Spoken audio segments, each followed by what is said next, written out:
one of them pulled me aside immediately after, and he like whispered to me, I talk to my trees at my house. And I said, of course you do. Like, who doesn't?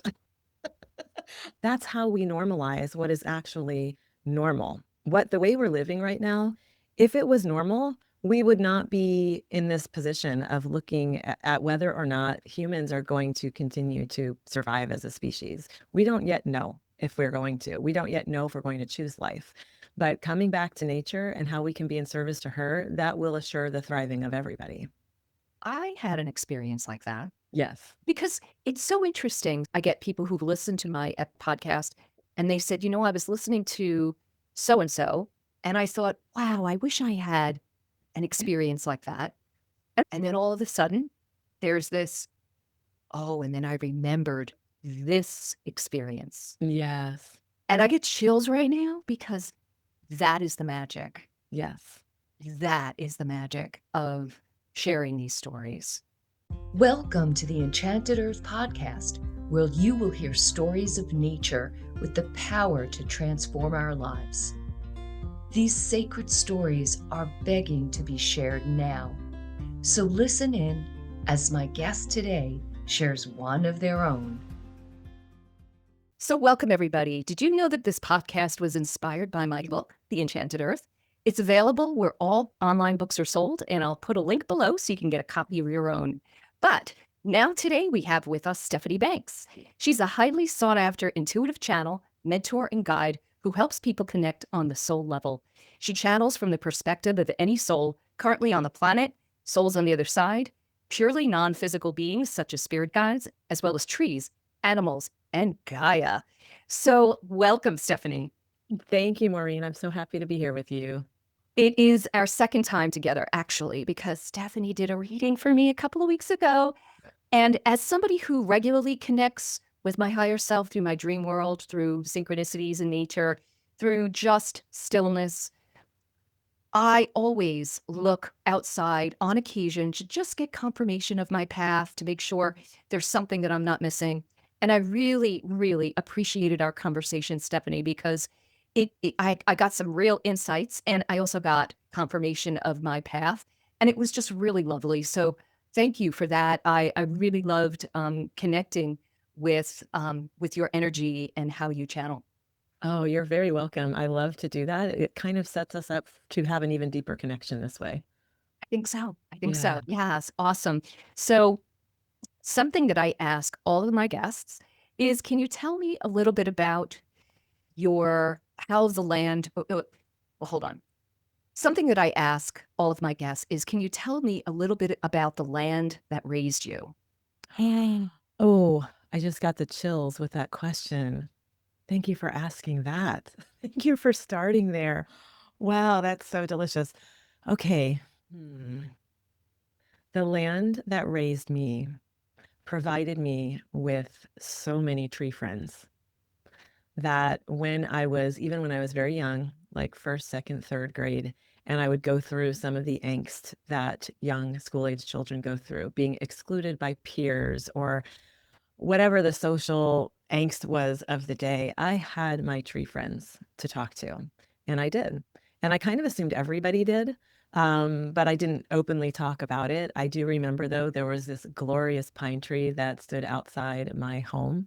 And when I would wait for my carpool to pick me up for school, I would talk to her and just share what was on my heart. And I felt so held and loved, accepted, supported. There was exchange going on. I just didn't know how to characterize it then. It really just felt like I've said, like a friend, like someone who had unconditional positive regard and care for me. And the land that raised me has continued to raise me, obviously, and to provide these joyful beings that are, yes, in the form of trees, but also every single animal, every single creature. The worms are my friends now. The beetles are my friends. The lizards, like there isn't a being alive that I don't consider to be my kin now that I am older, wiser, more experienced with life. And what an honor and delight it is to be walking among them. Well, I love that sentiment, and part of me goes right to, what about ticks? Oh, okay. Oh my gosh, yeah, like the worst thing. But yeah, they are here for some purpose. You know, it's just hard when you're in nature and, you know, you're having to deal with them. Okay, so then I just full transparency. There are a few that do not make my list of loved beings. Ticks are among them. So are cockroaches. Sorry, but not a lot of affinity for them. And yeah, a couple others that might give most of us a little bit of the heebie-jeebies. They're still very important, right? There's no hierarchy here. But I agree with you. Ticks are not, I don't want to cuddle with them. Yes, it's like the parasitic nature of some insects and animals that are just like, yeah, well, I guess we have to come to terms with that within ourselves, every one of us. But let me ask you, so where in the world did you grow up and what kind of land was that? Mm.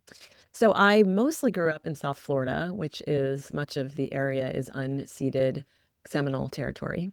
And the area that I grew up in is really quite developed now. So it's land that has been, I call it beaten into submission. You know, it's very manicured. It's made to look quite beautiful aesthetically, but it is not in its natural state. So one of the beautiful things that I am able to do is I have recently relocated to my childhood home. Yes. Yes, yes. And in the process of being here and really being with the land, listening to her, channeling with her, learning from her, I know that she would like to return to her natural state, which is not a state that is covered with sod, which is our current state in most of the lawns and yards, all around here. But the native species, the native beings, the ones who were here well before we came with our machinery and our destructive tendencies. And so I'm actually working with someone who is helping me re-envision this, helping me come back um, to the way things wish to be, to the plants that want to be here and the birds that want to eat the plants that naturally grow here. And we're on our way. We're in the process now, and so many beautiful creatures are here and visiting me and communicating with me. So I'm super excited about that. And I'm sure, yeah, the land is definitely feeling that love and what a beautiful co-creative relationship. Yes, definitely. And when I first moved back here some months ago, I was walking my dogs and I was looking around at this is an older neighborhood, so the trees are very established, and they were shading me on the walk. And I was feeling from them that they were saying, we know you. We remember you. We remember you walking among us before. Welcome back. Welcome home. We're here to hold your stories now going forward. It's just such a beautiful state to be in when we remember that we are nature, that there's not this separation that we've been lied to about. We are part of this intricate web of life. We're no better than any other creature. We're just part of it.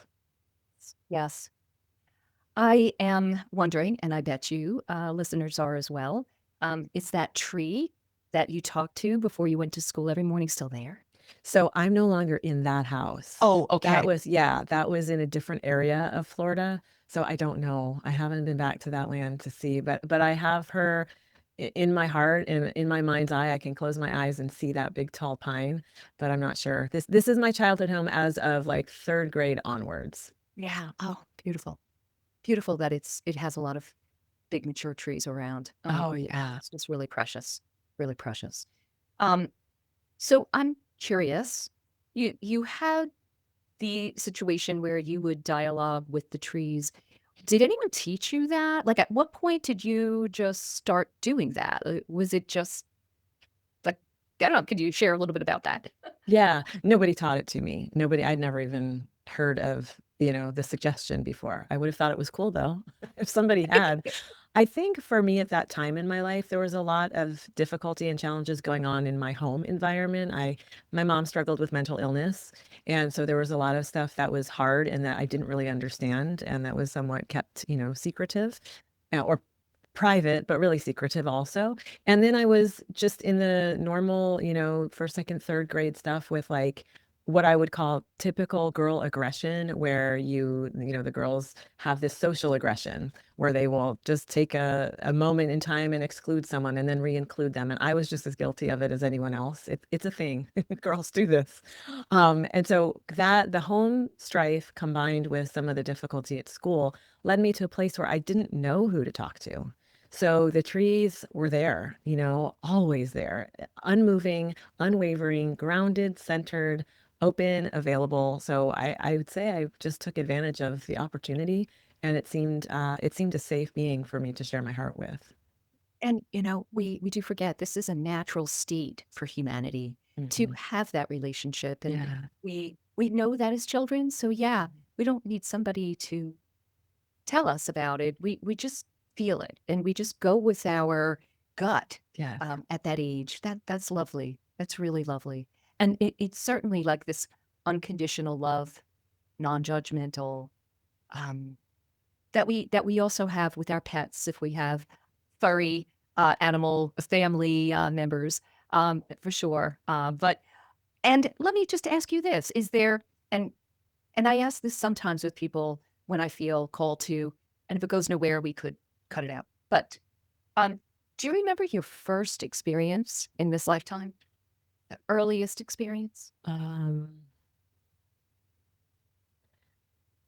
Early on, I would say that I have a lot of memories of rescuing animals from my swimming pool. Oh, Little creatures, like a tiny baby frog that couldn't get out that I would help out. And or lizards. We have these little lizards in the air, or beetles, or spiders, or whatever it was. And I always had this feeling, Maureen, that I would put them on the ledge, to dry out. And I would watch them as they would kind of get over their shock, shake themselves off, and then walk away or fly away.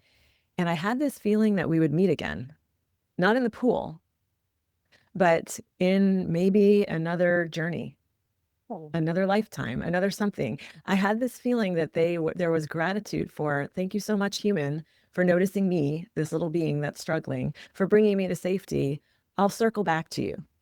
That's kind of this, yes. And I was young when this was going on too. Again, this would be from third grade onwards. And I never really questioned it. It was sort of just a reassurance and a very exciting thought of, well, I wonder how we will meet again. And maybe when I leave this body, they will be waiting for me to like be part of the celebration. Or maybe I will have a moment in time where I am struggling, drowning, or having some sort of an experience that I need help. And in whatever capacity they are able, they will show up. So I don't know. These are things that as a very, very nature connected child, I was really present to. wow, it seems so powerful and insightful about how you developed and your path and what you've become connecting to spirit energy alive and not in this realm Mhm. currently yeah, so powerful. I love that. I do feel that many of us have some connection with that first memory that we can recall. There's something there for us, Mhm. um, for our soul's path. So thank you so much for sharing that. Yeah. That's remarkable. Wonderful. So, okay. So maybe we're ready to hear one of your stories from any time in your life that you've had a mystical or something profound and moving happen. And we'd love to hear that. Sure. So I'll talk about something that happened very recently in the process of working with this land to help her rebirth herself and return her to the sacred land that she once was before humans ruined it. But I was working with some people who were putting up like a fence for me that was going to not just delineate one property from another, but also create safety for whatever animals. I have 4 dogs currently, so I need a safe space for them to be able to run and play. And there was this one area where a tree is, I'm looking outside right now because I can see her, wave to her. The type of tree is called a scheffalera. And here in Florida, they are, at least my gardener told me, they are some of the most unappreciated and abused trees. Nobody wants one on their property. They are native. They grow very quickly. They're quite beautiful. So I don't know what the deal is, but I love it. And we were trying to figure out how can we build this fence while honoring the tree. And I told the fence guys, none of these trees are to be disturbed. You are not to touch, not even a branch, like nothing. Leave them alone. They were here first. The fence needs to go around them.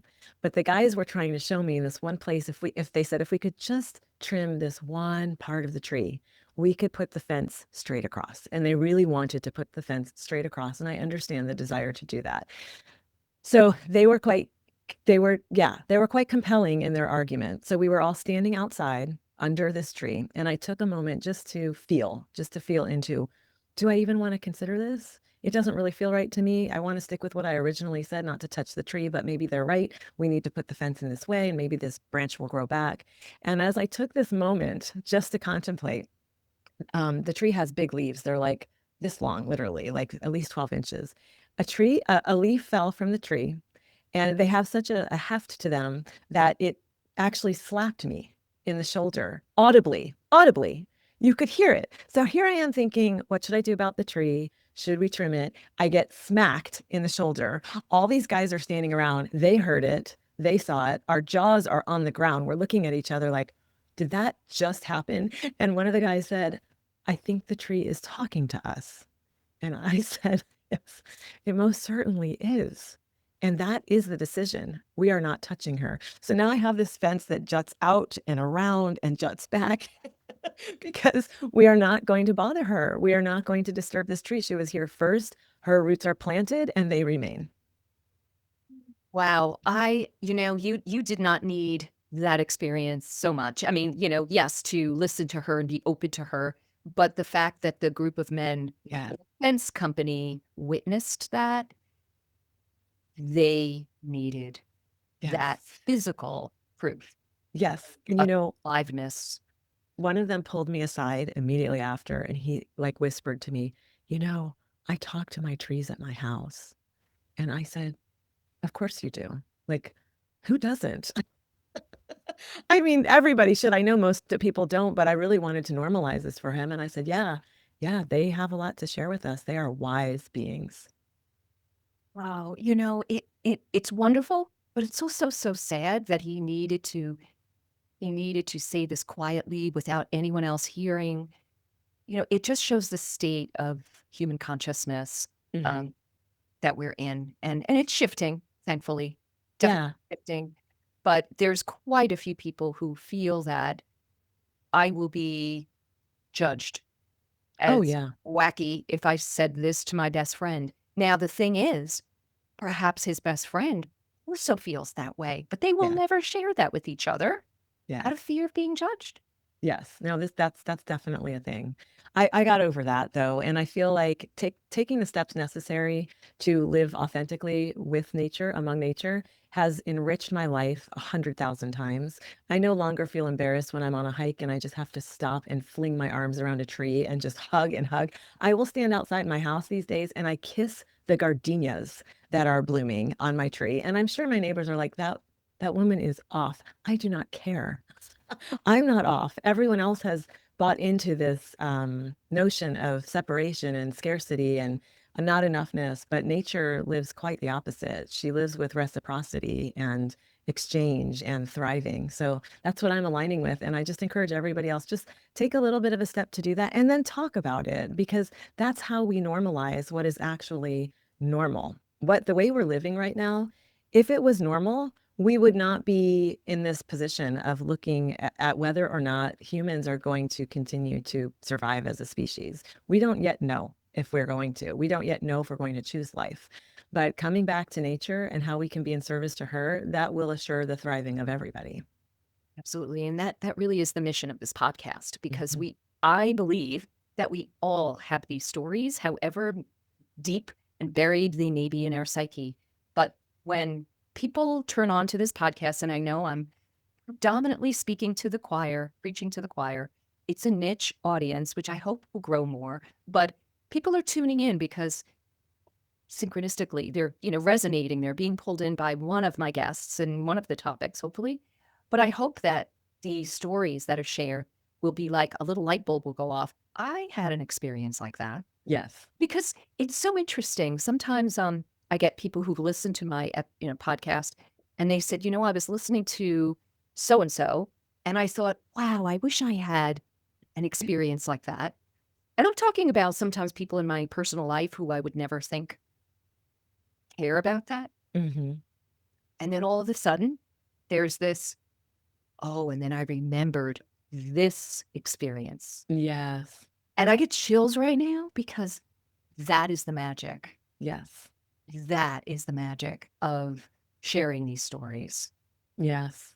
And just as you described with the defense Mm-hmm. team, that experience was shared by all. Yeah. Yeah. And it had And these they sorts cannot of deny it.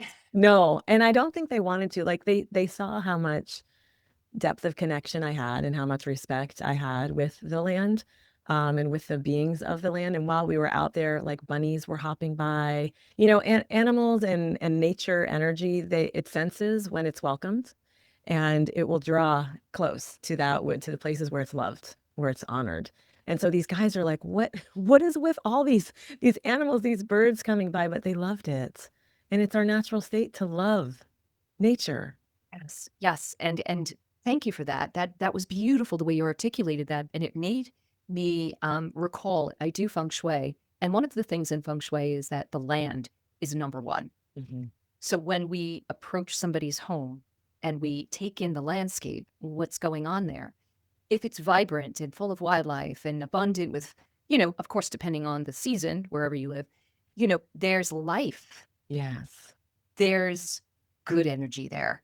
Mhm. And if there isn't, there's not. Yeah. That is also goes into the interior of the home. It's a reflection. It's a mirror reflection of the people, the home itself, and its interaction or not with the land. Absolutely. No, it's thrilling. I have so many examples of like things that grow on the land I inhabit that I never planted. At my other house before I moved, I I literally woke up one morning to find, I think it was 17 papaya trees growing all in a straight line. I didn't plant a single papaya plant. And so I'm watching them grow. I'm like, what's happening here? Are these weeds? I spoke with my gardener. Did you plant papayas? He said, no. Why would I plant papayas? And we just couldn't understand it. And in a straight line, all in a row, I had fruit for like well over a year. And people would come and take a look at it and they'd say, oh, that's from the bird droppings. Well, birds don't usually poop in a straight line, all like we're talking about, I don't know, 40 feet long, like the whole length of the yard, there was papaya plant, papaya plant, papaya plant. So it's so fun if you're awake, if you notice, and if you appreciate, nature will dance for you. She will play with you. She will sing for you. She will entertain you. And I'm here for it. I'm just absolutely in love with all these beings. In fact, another story is that when my mother passed, she used to love birds, and her favorite birds were the really, really colorful ones. So she liked the bright red male cardinals, blue jays, etc. But she would get so excited when there would be a red cardinal somewhere. So right after she passed, probably the week of, a red male cardinal started to come to my son's bedroom window. This was before I even had bird feeders. So there was nothing to attract a bird. Least of all, attract one to the window where there was, again, nothing for it, but it would hold on to the screen and it would look in. My kids were really little then, and we used to hear it scratching, and I'd say, quick, let's go say hi to Grandma Joan. And we would run to the bedroom. We would look at the cardinal. It would look at us. It would fly away. It would come back. In fact, that cardinal was pivotal in my son finally moving out when he was old enough, because it would wake him so early in the morning. He was like, I'm going to get an apartment. I can't take this anymore. That's hysterical. Your mom kind of like going, come on, it's time for you. Oh, how funny.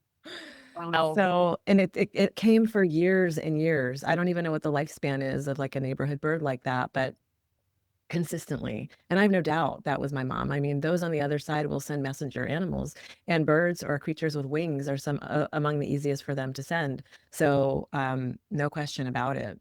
Yes, beautiful. And butterflies. And butterflies and dragonflies, and yes. Yes, yes, yes. And when I just have conversations with people, on my, path through my life, And they ask what I do, and I would tell them about my book and my podcast. The most popular story that people will share will be just Mm, that. It will mhm. be a bird or a butterfly or a dragonfly Yeah.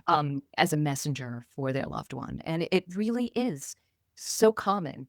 Um, and I even heard somebody share that with me and then go, oh, no, that was just probably, Mm. whatever. And it's like, no, don't dismiss that. Yeah, You're doing yourself a disservice. absolutely. We're There's, missing such a rich way of living and interacting with life. So I agree with you. I feel so. Here's the thing: all of the beliefs that we hold are just thoughts that we have repeated enough times, right? A belief is just a thought you think over and over and over, and then it becomes your truth, it becomes your belief. So on every level, we choose our beliefs. So if you're choosing to believe that you are completely separate from the outside world, the natural world, oh, how sad, right? What a crusty, dry, like parched way to live. That's not what I'm here for. I am choosing to believe that I'm part of all of this. I am part of the miracle of life. I get to do this now, this one time. It's precious. And how do I want to interact with and engage with the living world around me, and what do I want to believe about it? We get to decide that. oh, so true. Well, I have another story. So years ago, I was invited to go on a trip to the Amazon rainforest. And while I was there, one of the things that broke my heart was that there were dogs in the rainforest. They did not get there on their own, right? They were brought there by people who were deeply suffering, like emaciated. I'm not going to go into detail for our animal empaths out there, but suffice to say, I was haunted by the condition of these animals. I inquired about to some of the leaders of the rainforest who were giving us, educating us. What's the story here? How did the dogs get here? Why are they here? And why are they not being cared for?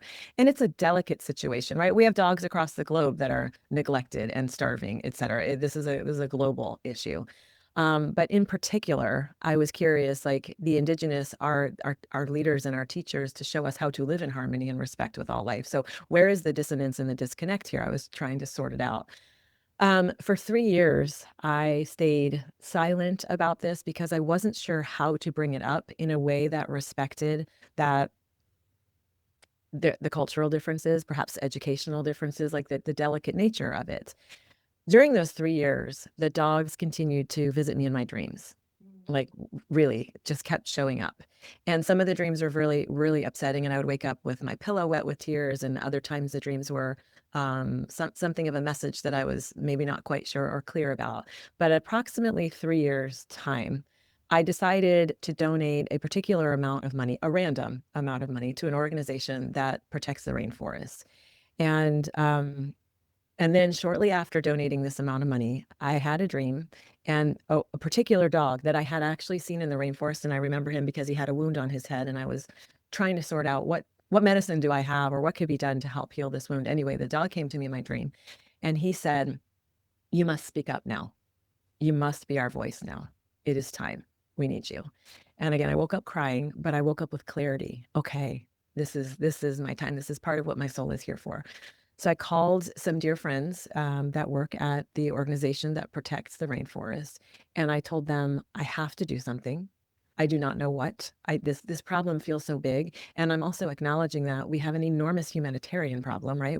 These are the people who are defending the rainforest. Their job is huge. They are constantly fighting back the exploitative industries of mining and fossil fuels and all of these terrible things. So for me to come in and be like, but what about the dogs? I was judging myself out of it, and yet the dogs are my people.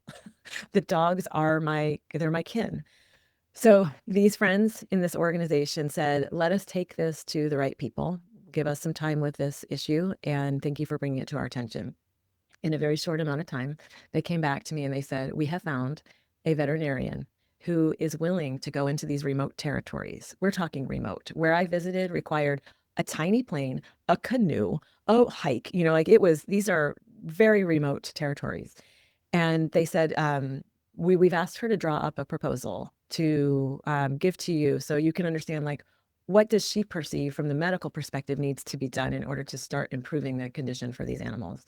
And at the bottom line of her proposal was the exact amount of money I had already donated, but did not know why or how or where it needed to go. And the organization said to me, would you like us to source your donation for the dog initiative? I know. Do you have chills all over your body? I do. And I said, yes, yes, it's exactly where I wanted to go. So since then, it's been several years, I continue to be part of this solution. We have a long way to go. There are many problems to be addressed. However, she is now getting in with her team to the territories. She has started some spay and neuter. She brings vitamins. She brings some warming, anti-parasite medication. There are eyeballs and hearts and hands that are now attending to these beautiful beings who were ignored, who were invisible before I was awakened to my role in supporting them, in bringing attention their way. Wow. What a beautiful story, Stephanie, and so moving. I know it has touched the hearts of the listeners for sure. And I love that you wove in dreams because they are such an important part of our lives to be aware of them and to pay attention to the dream. Yes. Yeah. We don't have to get obsessed with it, right? Like some people are like, well, what does this mean? And what does that mean? I don't know that every little nuance in a dream needs to be taken apart or a meaning applied to it. If you want to do that, go ahead. But I think you can kind of make yourself crazy with that. But when something presents to you and then presents again and then presents again, and it evokes so much emotion, and you are working to figure out like, what part of this is mine? Like, can I be part of the solution here? I always tell people, whatever breaks your heart is what your soul is here to serve into, the solution to that, the amelioration of that, the love to that. So this is something that breaks my heart, that the plight of dogs, it breaks my heart. So you have 4 dogs. I do. And that's not enough. But for now, I'm going to have to. I have 4 senior dogs. I only adopt seniors. They are so funny, so filled with personality, just goofy and hilarious. And I love their stinky mouths. And they're just, and they need homes. These older pets, it's sad. They talk about a difficult plight. A lot of them are abandoned at shelters because their humans can't afford the care. It's understandable. Veterinary care is extremely expensive. We need to address this and provide the resources so animals can stay with their people. Until we do, I'm going to keep opening my home to all the senior dogs that I can handle. So beautiful. Thank you for sharing that. There's a lot going on in the world, and I think so many people get overwhelmed with all of the issues. So that advice, which is simple advice, is, tap into what is breaking your heart. I think that is so true. Yeah. So true. Yeah. It's a very easy way to identify what you came here for and who you serve. Right. And in some way, just like you did, I mean, you stepped forward and then kind of the solution came, or at least part of the solution. Yeah. Part of the solution came. So it's making small actions that will open up the doors. And yes, it's not yours to do, conquer this problem all alone. No, that there's a community. There's always a community of people that are there. And it's just taking some sort of action will open up. And using our voice, right? That the animals don't have a voice. The trees don't have a voice. They can't say, hey, we're suffering here. What's the deal? So when you see something, this is the standard I hold myself to. Now, when I see something or sense something that is off, that is not acceptable, that is, is unfair or unequal or unjust, we have to speak out for our fellow humans, for our communities, for our animals, for our land. There are people where I live, they spray all sorts of toxins on their plants and the land. I'm working to get my voice stronger so that I can speak out about that, because it is a practice that's been done for so long. People are pretty adherent to it. They believe this is why their lawn is green, because they're dumping toxins on it. That's not why. But there are lots of causes. We don't have to take on all of them. We don't have to be perfect with any of it. But I do feel that if we are in a position to be able to speak up and speak out, we must do so. Thanks. Thank you for that. And I mean, I think those are perfect words to end our conversation today, but I do want to give you the opportunity to share any last bits you would like. No, I think we covered it. Okay, perfect. Perfect. Well, thank you so much, Stephanie, for being on here today and sharing your beautiful stories. Just love your energy and what you're bringing out to the world. It really is beautiful. Thank you so much, Maureen. What you're doing with your podcast is a labor of love, and I really honor that. Thank you. Thank you. And for all of you who are watching and listening, if you liked this, please like, comment, and share. And please, I will respond to your comments. I'm pretty quick, so I'll be right in there. And yeah, I just hope everyone has an enchanted day. Thank you. Thank you for being a part of the Enchanted Earth podcast. Please hit the subscribe button so that you'll know when we publish another inspiring episode. Check out my book, The Enchanted Earth, available wherever online books are sold. Thank you and have a magical day.